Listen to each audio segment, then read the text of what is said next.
Donald Trump, look at this man. Try to be like him. Don't be like Zelensky. Don't be a worm.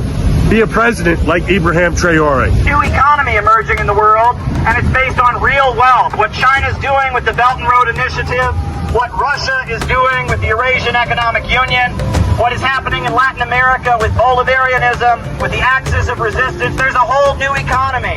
And this fake Wall Street derivative ripoff usury economy. They said it couldn't happen, that an African leader would never be a household name in America, that no one in the West would ever chant the name of a young revolutionary from Burkina Faso. But they were wrong, because what started as a single name on a cardboard sign became a full-blown political phenomenon in under 48 hours. Ibrahim Traoré, not just a name known to the Sahel, but now echoing through the concrete canyons of Manhattan, across protest banners in Atlanta, painted on murals in Harlem. This wasn't hype. It wasn't random. It was the awakening of a people starved for something real. Not politics, not performance, but authentic, defiant leadership. And the world's most powerful nation now finds itself looking to the youngest president in the world for what its own leaders no longer offer: moral clarity. This is not just about Burkina Faso. This is about America, Africa, and a mirror that no one expected. When Captain Ibrahim Traoré seized power in 2022, he didn't ask for applause. He didn't give smooth speeches. He didn't play nice with international institutions. He declared war, not with guns, but with decisions. A war on dependency, on imperial arrogance, on the post-colonial script the West has forced African nations to follow for decades. He expelled French troops. He told the IMF to keep its loans and its conditions. He rebuilt local agriculture. He launched Burkina Faso's own electric bus systems. He stood tall, without begging, to Africans across the continent. This was already revolutionary. But to Americans, especially Black Americans, it was revelatory. Because in Traoré, they didn't just see a foreign leader. They saw something missing at home. Economy of Wall Street in London, that economy is the past. And the only future America is going to have is joining this new economy. Imagine what we could have in this world just by doing what he's doing for his people. What we need to do is get the United States to link up with this new economy in the global South and in the East, right? They lifted 1 billion people out of poverty. While U.S. politicians flailed in chaos, division, and empty promises, Traoré radiated purpose, defiance, clarity. As trust in the American government crumbled, both sides of the aisle appeared more interested in power than principle. But one man, far from Washington, said the words that hit the soul: "We are not here to beg for survival. We are here to reclaim our dignity." That clip hit TikTok like a grenade. It was stitched into videos of police brutality, food lines, evictions. A soldier president from West Africa, suddenly speaking to the wounds of the West. And what followed? The hashtags, the posters, the chants in the streets. But that was only the beginning. Before we continue, a brief but important note. The events, visuals, and reactions described in this documentary are drawn from credible, publicly available online sources. This story is presented for educational and informational purposes only. We do not promote hate, violence, or political extremism of any kind. At Pan-African Hub, our mission is to amplify stories that provoke thought, inspire justice, and shed light on the untold truths shaping our world. Let's continue. It started quietly. Just a few college students, hand-drawn posters, thick markers, a cardboard sign with a name most Americans still couldn't pronounce: Traoré. But within days, the whispers became a roar. In Los Angeles, a human chain formed outside a federal building.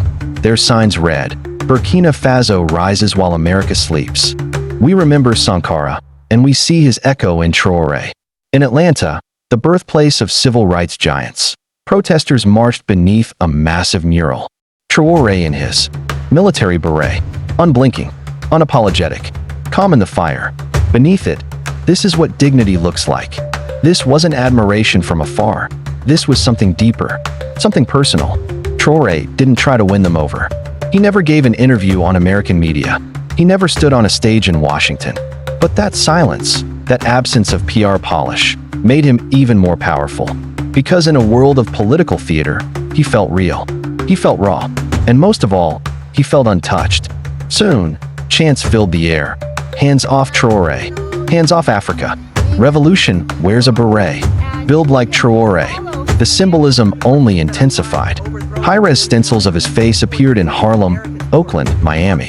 Spray painted on brick walls, subway tunnels, traffic signs. Traoré became more than a name. He became a mirror for what U.S. citizens felt they'd lost. TikTok edits lit up the digital space. Traoré's speeches overlaid with American police brutality footage. His defiance, his calm, his strategy, placed side by side with homelessness, evictions, and protests across the U.S. He didn't represent a foreign revolution anymore. He represented the kind of leadership Americans craved. Strategic, militant, honest. A man who didn't ask permission to lead. The message was unmistakable.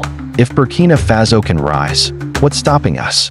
Traoré hadn't just become a symbol of African sovereignty. He had become a vessel for global rebellion.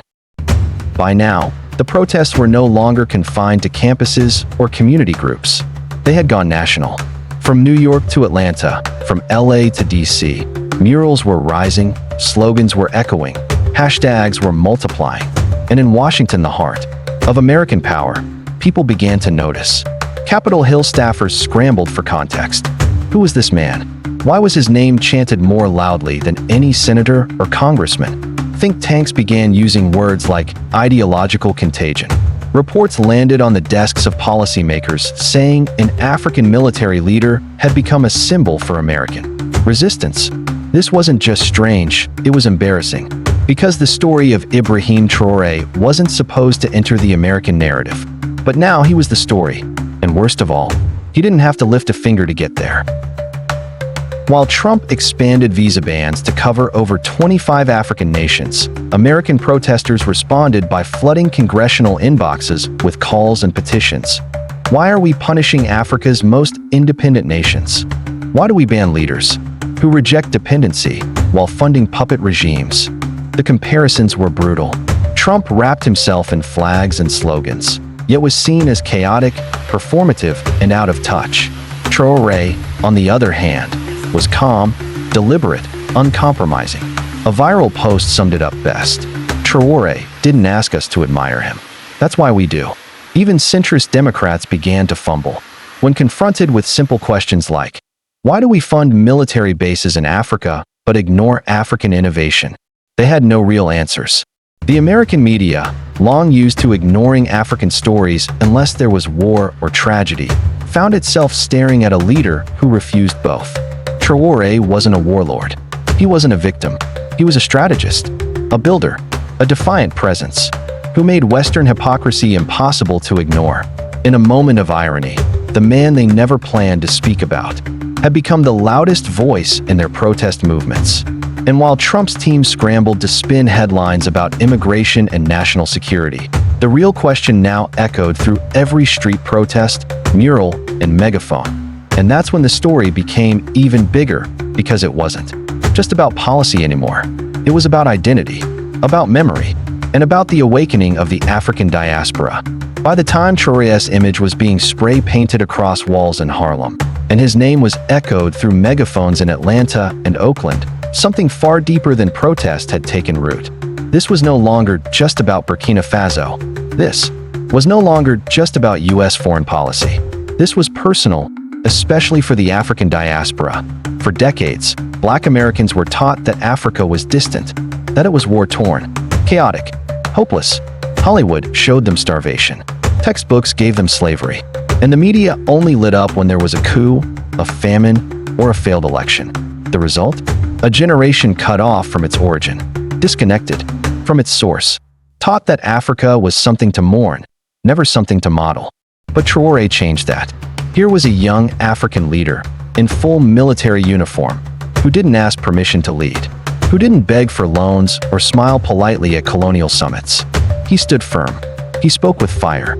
He wore dignity, like armor, for the descendants of the enslaved, for children of Malcolm and Angela Davis.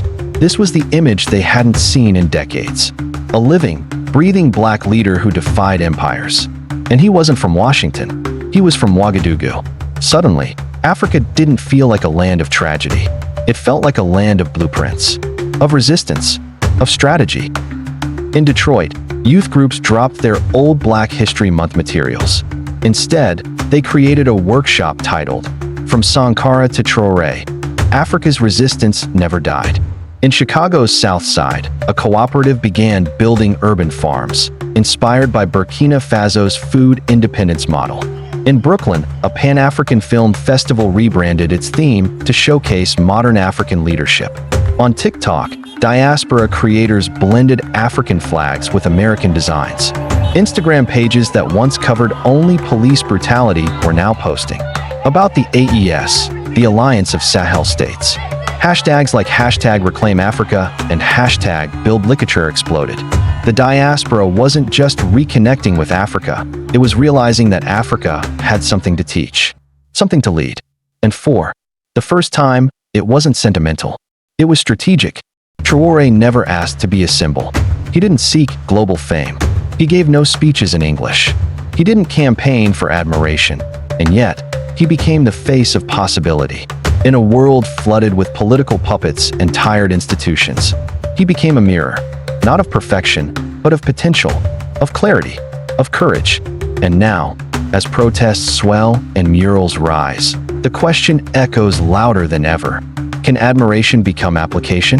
Can the murals in Harlem lead to policy change in Baltimore? Can urban farms in America's forgotten neighborhoods take cues from Burkina Faso's self-reliance? Can the slogans become strategies?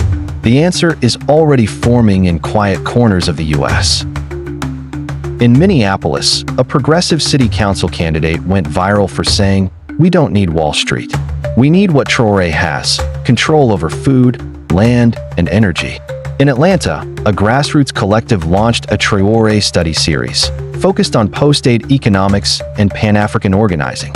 Across the diaspora, Africa is no longer seen as a victim, but as a model. Still, there is a warning. If this energy is flattened into hashtags and t-shirts, it will fade. But if it builds institutions, inspires curriculum, creates infrastructure, then it becomes permanent. The future of this movement hinges on one question. Can we not only praise leadership, but replicate it? If the answer is yes, then we're not just watching history unfold. We are writing it. And this time, Africa is not following the world. The world is following Africa. If this story moved you, don't let it end here. Like this video, subscribe to Pan-African Hub, share it with someone who needs to believe again in leadership, in Africa, and in the power of the people. Tap the bell so you never miss a new chapter in Africa's rise. We are not just telling stories, we are building memory. We are restoring dignity. We are writing the history they tried to erase. This is Pan-African Hub, and this is only the beginning.